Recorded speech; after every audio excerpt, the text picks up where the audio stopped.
This morning, international diplomacy, unspeakable terror, disgrace of the fallen. Some of the highlights of the year that was. We take a look back at some of the top stories, including the crisis with New York Transit and public housing. Now, from 42nd and 2nd, this is Pix 11 News Close-Up with Marvin Scott.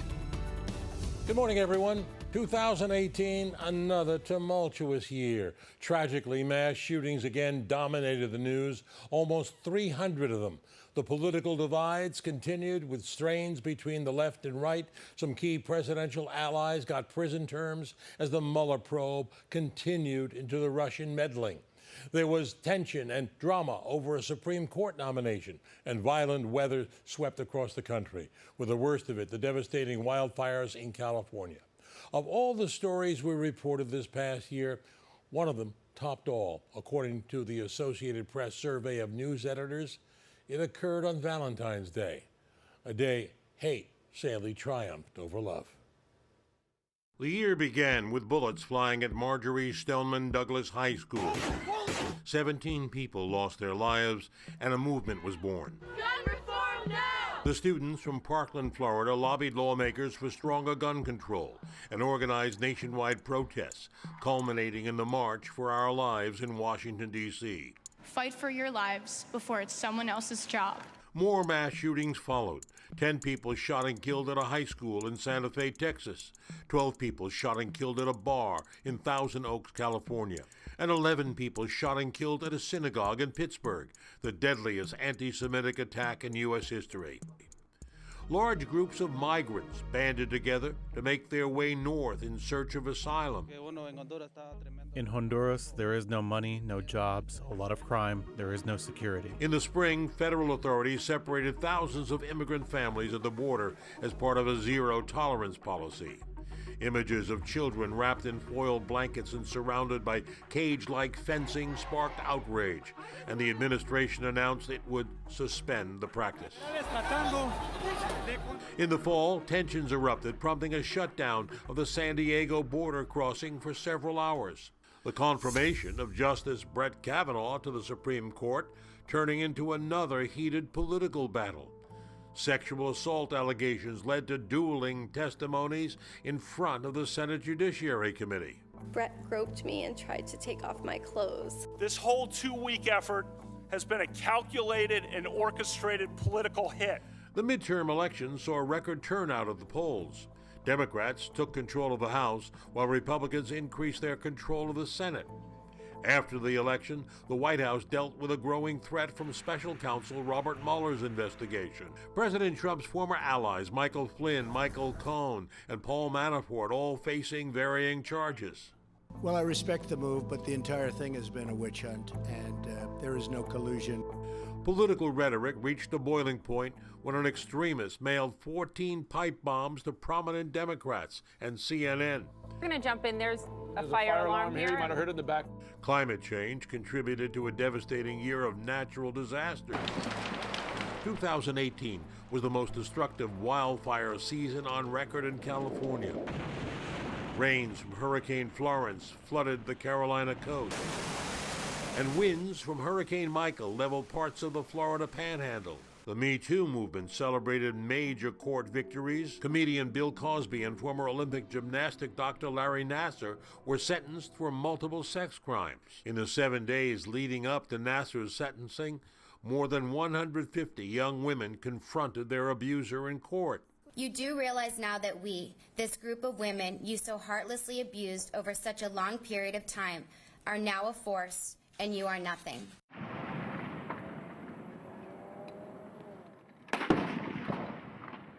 The death of President George H.W. Bush just 7 months after his wife Barbara capped off a tumultuous year. A rare moment of bipartisanship as the nation came together to mourn. He showed me what it means to be a president who serves with integrity, leads with courage, and acts with love in his heart for the citizens of our country. I'll have more on the life and legacy of President Bush in just a few minutes. The year ended with a partial shutdown of the government as President Trump continued to battle for funds for his border wall. On Christmas, he made a friendly first visit with our troops in Iraq. Earlier in the year, Trump reached out far out in an effort to make peace with a longtime adversary. John Mueller takes a look at the highlights of international news this past year. 2018 brought a thaw in relations with a reclusive regime. Kim Jong-un's younger sister, the first member of North Korea's ruling family to travel to the South for the Winter Olympics in Pyeongchang. A summit between Kim and South Korean President Moon Jae-in would follow in April.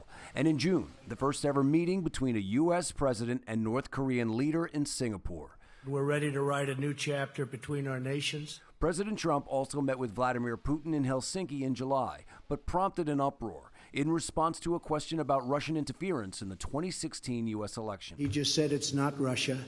I will say this, I don't see any reason why it would be. The following day, Trump contended he misspoke and meant to say wouldn't. Fears of a global trade war were fueled by Trump tariffs on steel and aluminum, with China and U.S. allies like Canada, Mexico, and the EU hitting back with taxes of their own. Trump further rankled European allies by pulling the U.S. from the Obama-era Iran nuclear deal. But world leaders came together in Paris in November to mark the 100th anniversary of the end of World War I. Also in Europe, Angela Merkel announced her current fourth term will be her last as German Chancellor. UK Prime Minister Theresa May, meanwhile, continued to navigate the challenges of the impending Brexit. I can say to the House with absolute certainty that there is not a better deal available. The planned exit from the European Union with a deadline of March 29, 2019. Great Britain also hosted the wedding of the year. Royal watchers went wild for the May nuptials of Prince Harry and American actress Meghan Markle at Windsor Castle. The world also watched the World Cup. 64 matches through June and July, France winning it all. But a Thai youth soccer team grabbed headlines too. The incredible rescue of 12 boys and their coach trapped in a cave by floodwaters after more than 2 weeks. The elation, a stark contrast with the tragedy in Southeast Asia in September, when a 7.5 magnitude earthquake triggered a tsunami in Indonesia. More than 2,100 people died. Civil war continued in Syria, where an alleged chemical weapons attack on civilians by President Bashar al-Assad's regime prompted coordinated strikes by the U.S., France, and UK in April. Syria and key ally Russia denied involvement in the chemical attack. And in Yemen, more than 20 million people in need of food, clean water, and other aid amid that civil conflict. The UN Secretary General calling it the world's worst humanitarian crisis. The mysterious murder of Saudi journalist and critic Jamal Khashoggi at the Saudi consulate in Istanbul in October sparked global outrage. Saudi officials denied the involvement of Crown Prince Mohammed bin Salman in the killing. The CIA, however, concluded the Crown Prince personally ordered it, based on a recording provided by the Turkish government and other evidence. And our thanks to John Mueller for that report. When we come back, we'll take a look at the life and legacy of President George Herbert Walker Bush. Stay with us.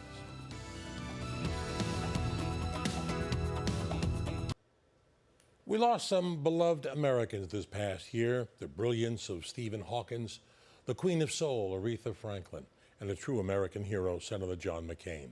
The death of President George H.W. Bush on November 30th produced a bipartisan outpouring of love for a man who simply earned their respect.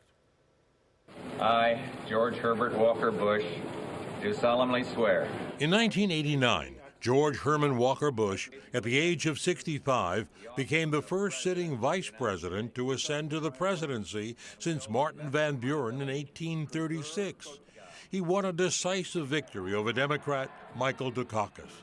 In his inaugural address, Bush laid out his goal. I will go to the people and the programs that are the brighter points of light, and I'll ask every member of my government to become involved. As 41st president, he was one of the most qualified candidates to assume the office, having had a long career in both domestic politics and foreign affairs. He knew government bureaucracy and had 8 years hands-on training as Ronald Reagan's vice president. On his 18th birthday, he enlisted in the Navy and became its youngest pilot. He flew 58 missions before being shot down over the Pacific. One of these black clusters of anti-aircraft fire must have hit me because the plane went surging forward. I felt this jolt. I could see the fire all around anti-aircraft. He began dating 16-year-old Barbara Pierce in 1941 and married her 4 years later after the war. They had 6 children, including George W. and Jeb, who followed in their father's political footsteps. Bush went to Yale, where he excelled in his studies and sports. He was captain of the baseball team. Afterwards, he formed a successful oil business in Texas, and in 1966 was elected to his first of 2 terms in Congress. He quickly gained notice, and in the years afterwards he was appointed to high-level positions, including ambassador to the United Nations and director of the Central Intelligence Agency. In 1980, he ran for president, but Ronald Reagan won the Republican nomination and named Bush his running mate. In 1988, Bush ran for president, and he won a mandate from voters. He brought to the White House a dedication to what he called traditional American values and determination toward making the United States a kinder and gentler nation. And he made a pledge to voters that certainly resonated. Read my lips. No new taxes. During his presidency, the Soviet Union crumbled. The U.S. military removed the corrupt regime of Panamanian dictator Manuel Noriega.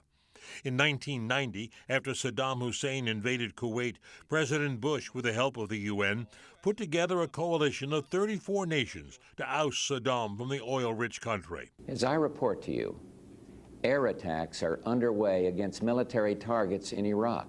After 5.5 weeks of aerial bombardment, the ground war began. Within hours, Iraqi forces retreated from Kuwait and surrendered. Amid a growing recession, he was unable to withstand discontent from the faltering economy and rising violence in inner cities. It may have cost him re-election when he was defeated by Bill Clinton. After leaving the White House, Bush reclaimed his life as a private citizen, returning to his home in Houston. All the while at his side was his lifelong sweetheart, Barbara.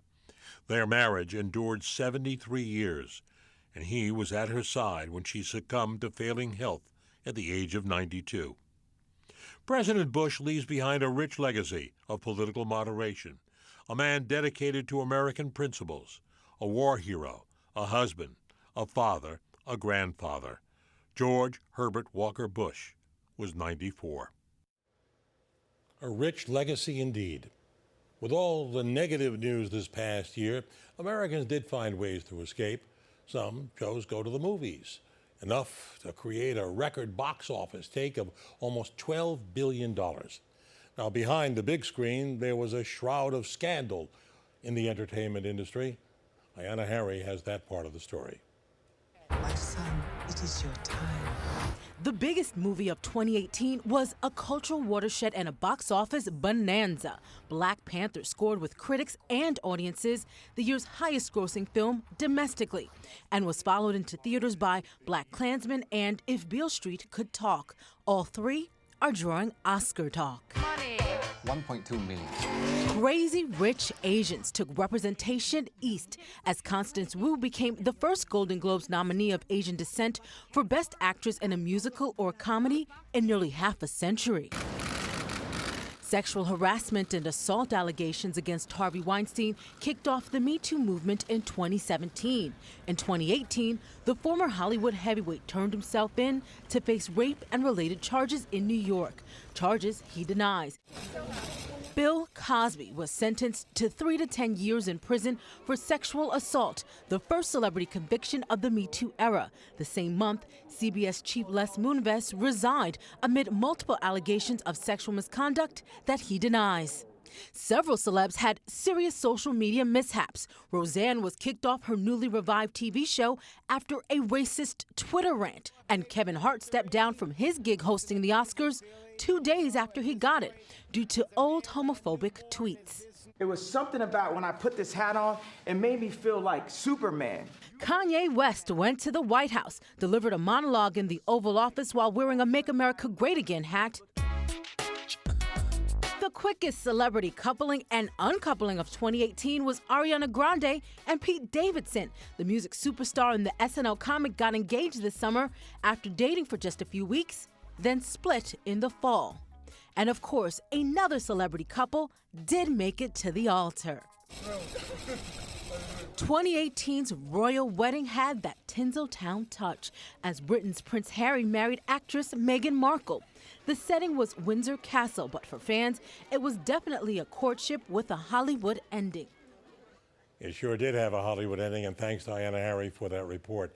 Coming up, New York transit and public housing, two of the biggest stories in the city in 2018.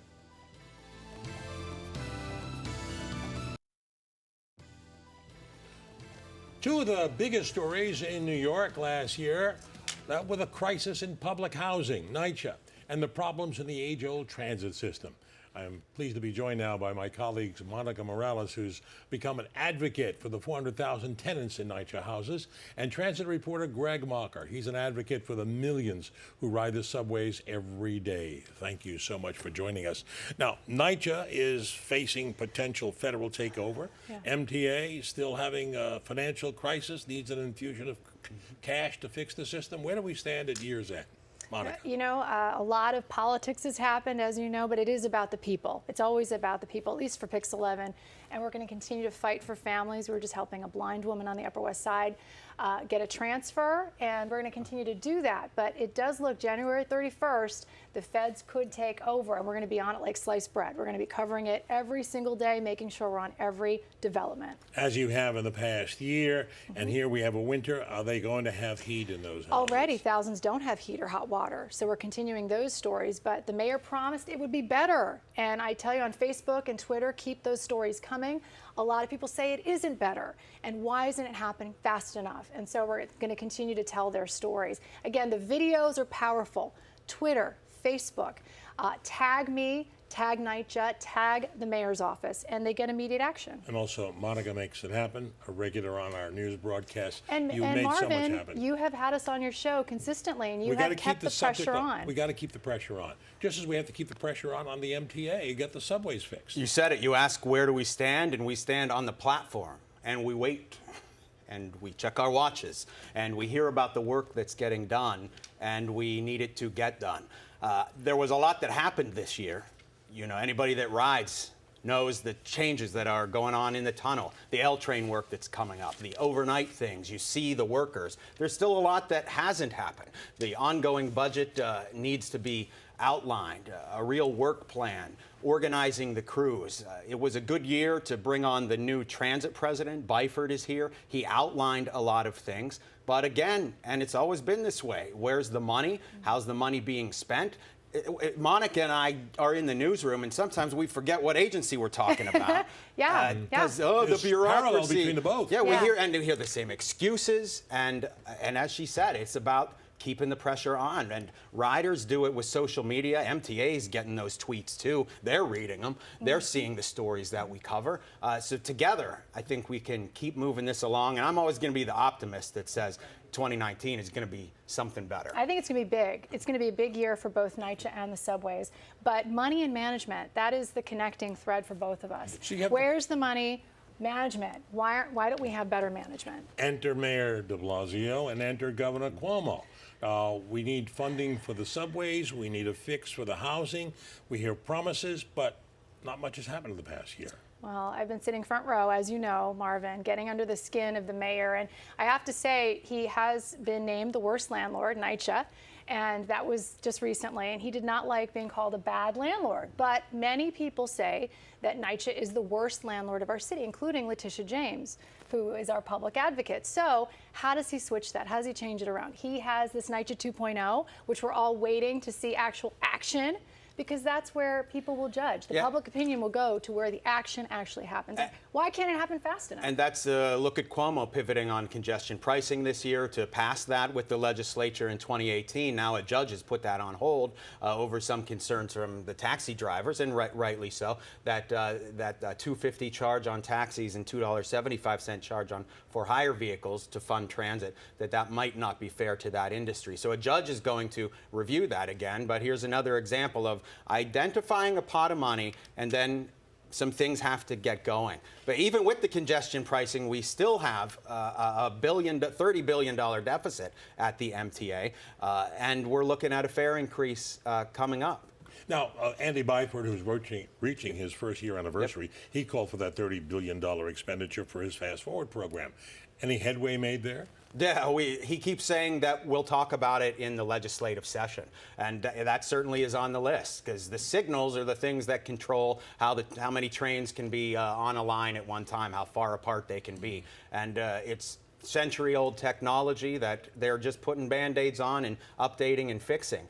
The new line, bringing technology to it, what we have on the 7, what might be on the what's on the L, you can see that there's an advancement there. But doing it all around, it's still 5 years out. It's 10 years out. We're going to be in this situation of this constant work. I know, it's suffering. It's 5- and 10-year plans future. for NYCHA and for subways. Yeah, so for now, meantime, people we are wait. suffering, Yeah, and we're going to continue to shine light. Now, Housing Secretary Ben Carson, he's been here, he's met with the mayor, and we now have deadlines coming up, and there's talk of a possible federal takeover. Yeah. Will that make it any better? You know, I'm just hoping, a lot of people, or families are telling me they're hoping that there's just new management in town. Does that mean the mayor creates a new management team? Maybe a commission of tenants at the top. There's been talk of a commission. Could it be of tenants that are leading the way? I don't know if there's talk of that. You know, I've been covering MTA and going to the meetings for 9 years. The board has talked more than they ever have before in the public meetings. In the old days, when I first started, everything was all in favor, aye, opposed. And the meetings were over in 10 minutes. You know, we wait longer for the train than they had at than they do at some of these meetings. That's changed, and if there is a bright spot, the interior leadership of MTA, some of the senior VPs, the head of subways is someone promoted from within that brings a new idea there. There are some new people in charge, but it is a bureaucracy that's so gigantic that they're trying to get a hold of. Look, Loda stepped down this year too, you know, after being back there. So we're without an MTA chairperson at the top. That's something else we're going to be talking about again come January. And what about talking about March when there's talk about a fare hike? When that would kick in. Yeah, they'll vote on that in January. If that were to be delayed, it would need some infusion of $200 million or something just for this year. You know what I like? The bright spot. You were just mentioning the bright spot. The bright spot with NYCHA is that the people are finally owning the power that they have. We're talking about 400,000 people that live in NYCHA. I don't know how many subway riders. Yeah, and it's nearly 5.5 million swipes a day. And with social media, with Pix11, with I hate to say it, with us fighting the good fight with them, I think the combination, we could win. I don't know what that looks like, but at least their voices will be heard, and I think that that's the bright spot of this year. And next year, who knows what's What about the voices of the people who use the L train? That's coming for closure in April. That's going to be something when it closes. If anything, at least there's alternatives, and we can find a way around. But that L train work really symbolizes how important the train is, the issues that Sandy had on it, the issues of our aging infrastructure. I feel like maybe it won't end up being as long as it is, but 15 months is still long. 6 months is still long. But it's going to be it'll be tough. Beginning April 27th, there are bus plans in place, but is it going to lead to more congestion? It is going to be an experiment of So let me ask each of you, dealing with MTA, dealing with transit, dealing with public housing, we've seen all the problems of the year that's gone. What about the year that's now in front of us?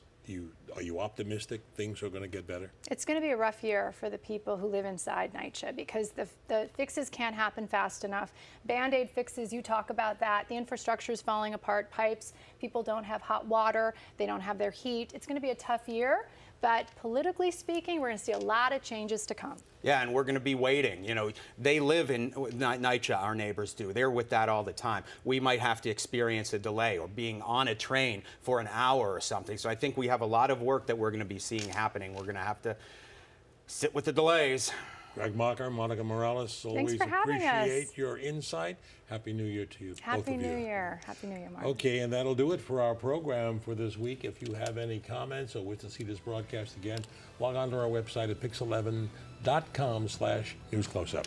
I'm Marvin Scott. Thanks so much for joining us. Enjoy the rest of your Sunday, everyone, and Happy New Year.